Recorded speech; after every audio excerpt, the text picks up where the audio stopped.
Hi, Bini Babies May! Congratulations! Ang saya-saya ng puso ko para sa'yo and yun, the best is yet to come. Just enjoy every moment along the way. And I just want to take this opportunity to thank God sa pagtyaga mo na pagtuturo sa akin. May this new chapter in your life be filled with joy and love. And God bless you and your future family. God bless. Best wishes and congratulations to Mr. and Mrs. Aseret. God bless and we love you.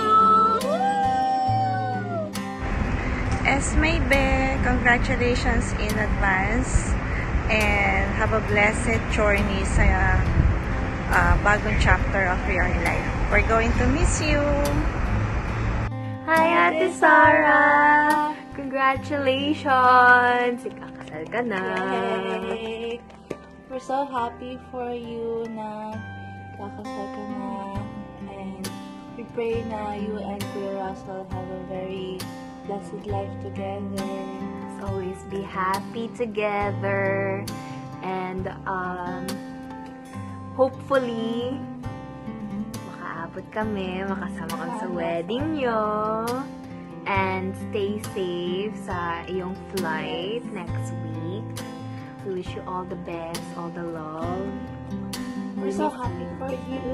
So happy for you. Finally. Finally. Yun lang. Love you. Love you. Bye. See you soon. And stay safe, stay pretty, be happy. See you in Hawaii. See you in Hawaii. Hi Sarah, congratulations. Finally dumating na yung time ni Lord sa inyong dalawa ni Russell na magkasama. After all years na magkalayo, sana all. Alagaan niyo yung isa't isa at continue to grow and support each other. Congratulations again. Ingat lang. Hi, bebe! Yan na, finally. Nakakamiss ka rin pala pag umalis ka. Alam mo yon. Actually, pang take 2 ko na yata to, take 3. Nakaiyak na ako. Ayoko nang umiyak ulit. Nakaiyak talaga. Grabe, mamimiss ko yung mamimiss ko yung kakulitan mo actually. Simula nung mga bata tayo. Hindi pala. Simula nung bata ka. Simula nung bata ka. Magkasama na tayo. And eto parang halos magkapatid na nga tayo eh. Kaya lang, ganun talaga. Diba? Ba't na naman ako naiiyak? Huwag ka mag-alala kay Mamu at saka kay Papu. This time, ako muna bahala sa kanila. And masaya ako para sa inyo ni Raz. This is it finally. Lagi mong tandaan na nandito lang ako, nandito lang kami ni Mamu, ni Papa. Kung may problema ka. Ayoko na. Hindi ko na kaya. Teka lang. Ayoko na talaga. Bakit ba ako naiiyak?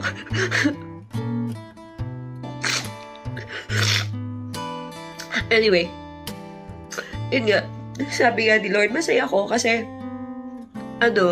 after a long time, ng paghihintay nyo, it's really worth the wait.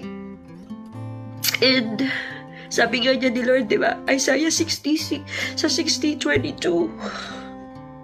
When the time is right, the Lord will make it happen.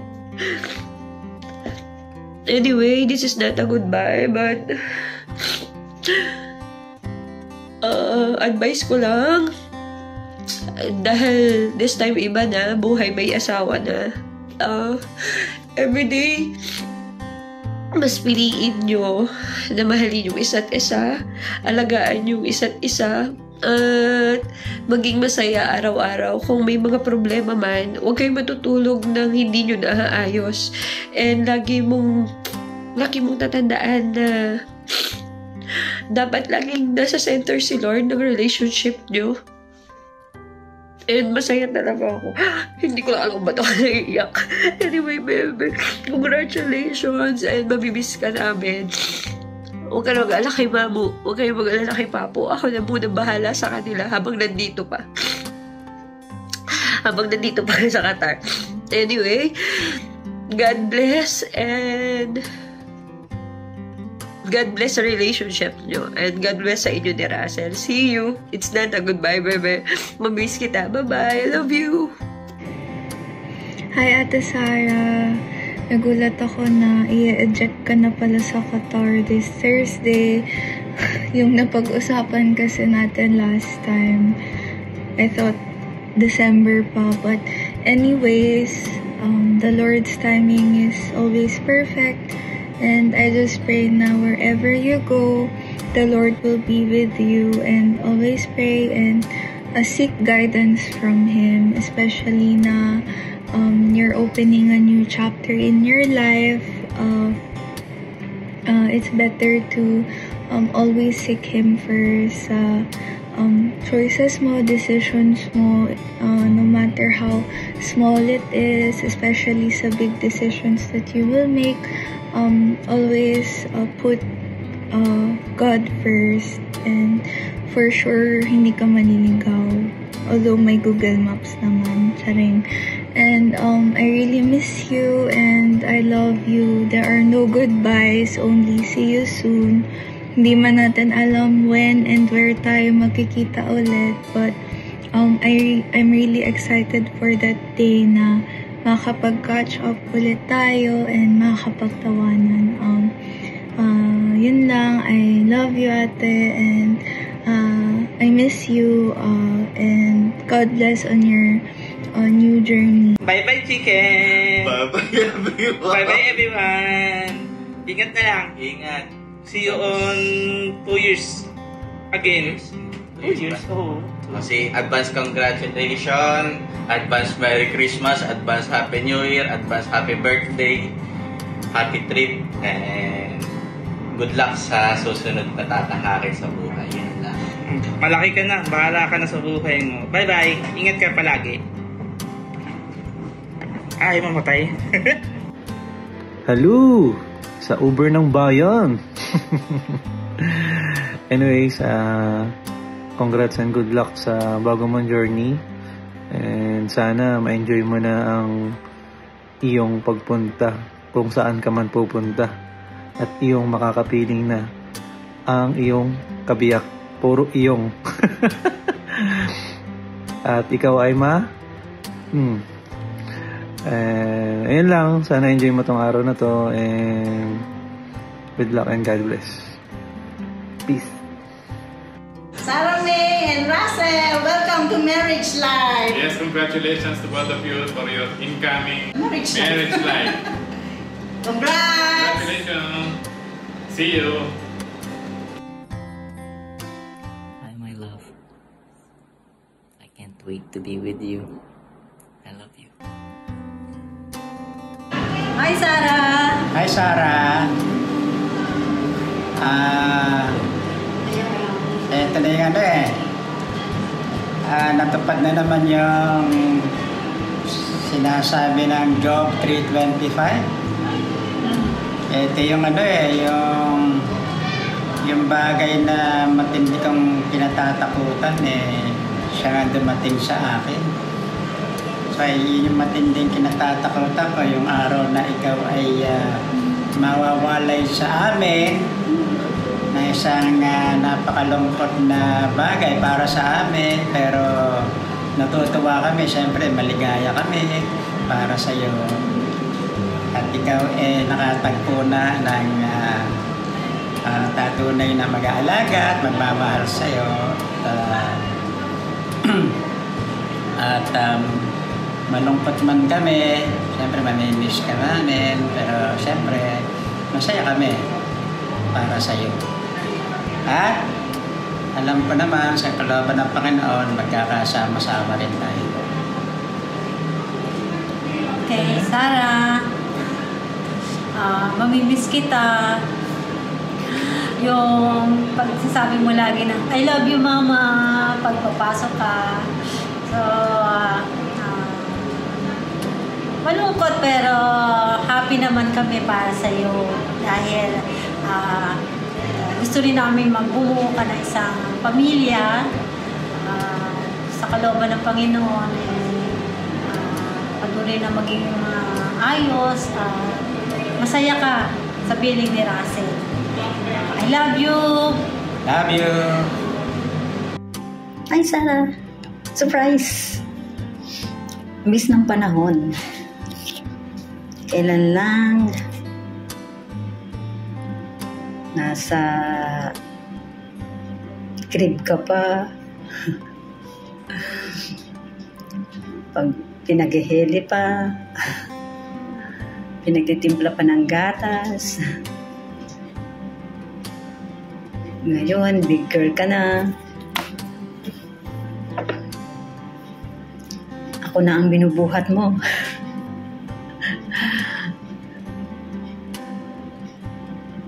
At ngayon nga ay papunta ka na sa panibagong yugto ng iyong buhay, ang pag-aasawa. Medyo malungkot kami, pero masaya. Masayang malungkot. Wala talagang forever. Dumarating talaga ang panahon na ng paghihiwa-hiwalay. At pinagpapasalamat ko sa Panginoon na magkahiwalay man tayo, alam namin ipapa mo na sa mabuting kalagayan at higit sa lahat nariyan sa puso mo ang Panginoong Jesus na siyang patuloy na gagabay sa iyo sa panibagong chapter ng iyong buhay, ang buhay pag-aasawa. At ang aming tayo bilang pag sa iyong pag-aasawa, yung alam ko naman nakita mo yung aming pagmamahalan ni Papa sa isa't isa. Minahal namin yung isa't isa, ano man ang pagkakaiba.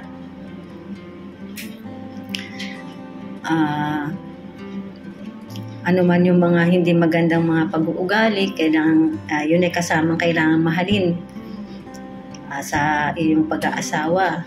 Hindi lang yung magandang pag-uugali ang mamahalin mo kay Russell, kundi meron ding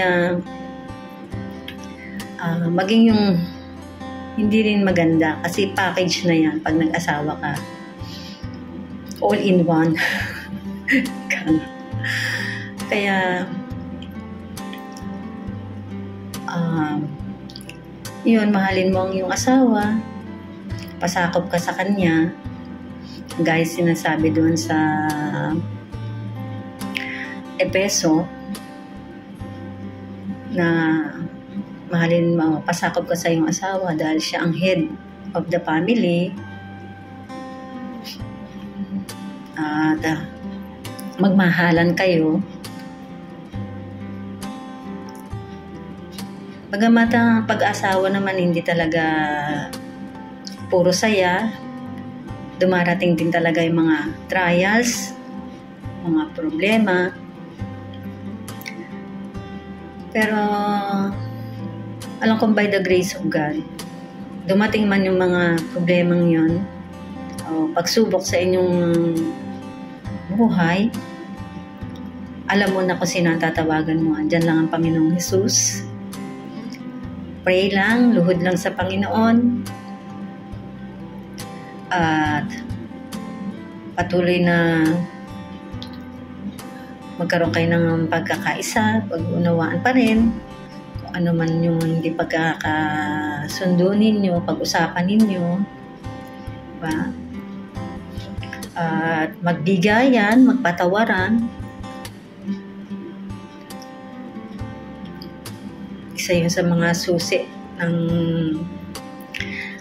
matagal na samahan, yung pagpapatawad at pagbibigayan.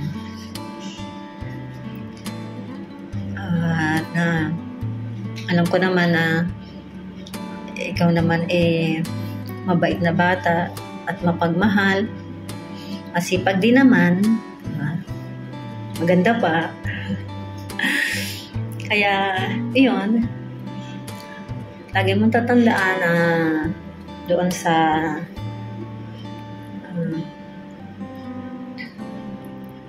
yung Jeremiah 29:11, yun ang declaration ko sa inyo ni Russell. At ang Psalms 91, ganun din. At saka yung favorite mong verse, simula nang ikaw ay natuto magbasa, naging paborito mo na yung verse ng Psalms 23, solo mo yun, alam mo yun. Yan ay dinideclare ko sa inyo. At patuloy lang na magtiwala lang tayo sa Panginoon. Sa lahat ng oras, sa lahat ng sandali. Alam namin na hindi kayo pababayaan ng Diyos sa inyong buhay pag-aasawa. So, ayan, andito lang kami ni Papa mo, patuloy namin kayong suportahan. Bagamat medyo malayo, okay lang kasi may messenger naman. O, diba? May cellphone naman, pwede naman tawagan. Yun. Meron pa rin naman tayong communication. Kaya lang, hindi mo na ako mahahag, hindi na kita mahahag. Pero okay lang. Diyan naman si Russell laging mag-hug sa'yo. O, paano? Congratulations and God bless sa iyong panibagong yugto ng iyong buhay. And God loves you, Jesus loves you, and we love you. Napakabilis ng panahon. Dati, napupuyat pa si Mama sa pagtitimpla ng iyong dede. Pinapasyal ka sa mga park. Tapos, nung nag-school ka na, naging stage mother. Proud ako sa mga na-achieve mo sa pag-aaral mo. At nagpapasalamat ako sa Diyos dahil ikaw ay lumaking mabait, mapagmahal, at maalagang anak. Naalala mo pa ba nung gumraduate ka ng elementary, nakipaglaban pa tayo. Kasi medyo ma-impluwensya yung yung katinggali sa grade. Pero syempre, kasama natin si Lord, kakampi natin si Lord, kaya nakuha mo yung place na salutatorian. At napapasalamat ako sa Diyos at talagang nag-aral kang mabuti. At ngayon, nakapagtrabaho ng maayos, bagamat mga nakaraang mga napasukan mo, yung mga campus na napasukan mo, hindi naging maganda, pero by the God's grace pa rin, naging maayos yung pagtatrabaho dito sa Qatar. At salamat sa Panginoon at ngayon, bagamat medyo malungkot dahil mawawalay ka na sa amin, andun pa rin yung pasasalamat namin sa Panginoon dahil alam namin na siya pa rin ang patuloy na gagabay, mag-iingat at magpapala sa iyo saan ka man pumunta.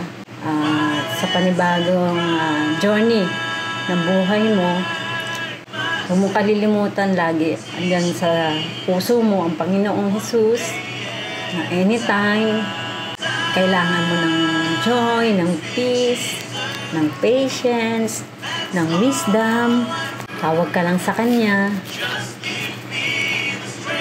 Alam mo naman yan, always seek ye first the kingdom of God and His righteousness, and all things shall be added unto you. At lagi mong tatandaan yung Psalms 23 na ni-recite mo nung ikaw ay 5 years old pa lang, na naging favorite verse mo na rin. Lagi mo tatandaan yung mga salita ng Diyos. Hindi mo man kami makakasama sa pupuntahan mo ngayon, pero susunod din kami, kakasama pa rin tayo. At ang panalangin ko panalangin namin ni Papa mo na maging matagumpay ang iyong buhay may asawa at patuloy na pagpalain ng Panginoon ang inyong pagsasama ni Russell.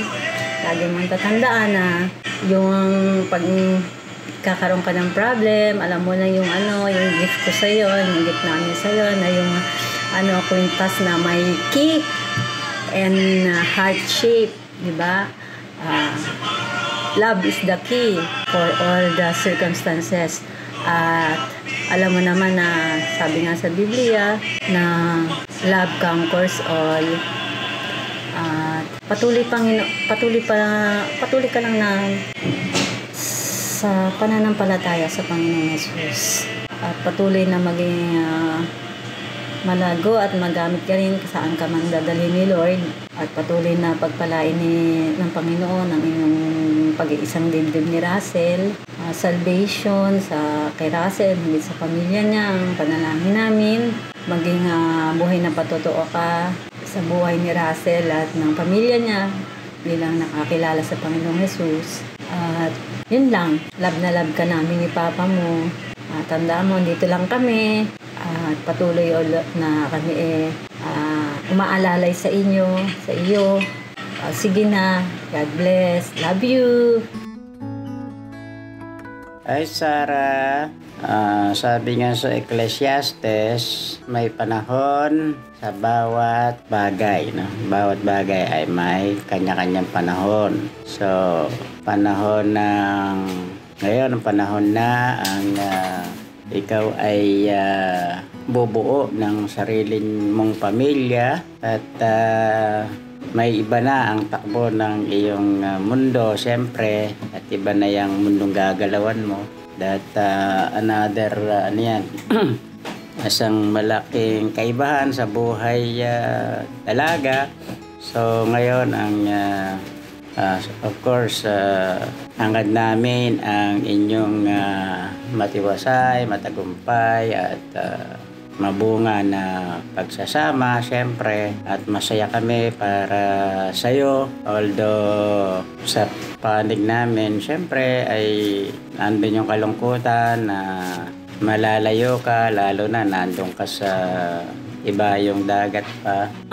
Hindi okay lang kung nasa Pilipinas, madali-dali mapuntahan dyan sa sa Hawaii, napakalayo, no? At medyo mahirap mapuntahan, pero ganun pa man ay yan ang tinakda sa'yo at sa inyong sa panibagong buhay na iyong tatahakin bilang may asawa. Siyempre iba na yan, no? So sa pag-aasawa importante talaga yung adjustment. Siyempre, iba ugali mo, iba ugali niya, iba ugali na makakasama mo roon. So, kailangan mong mag-adjust at huwag masyadong mag-expect.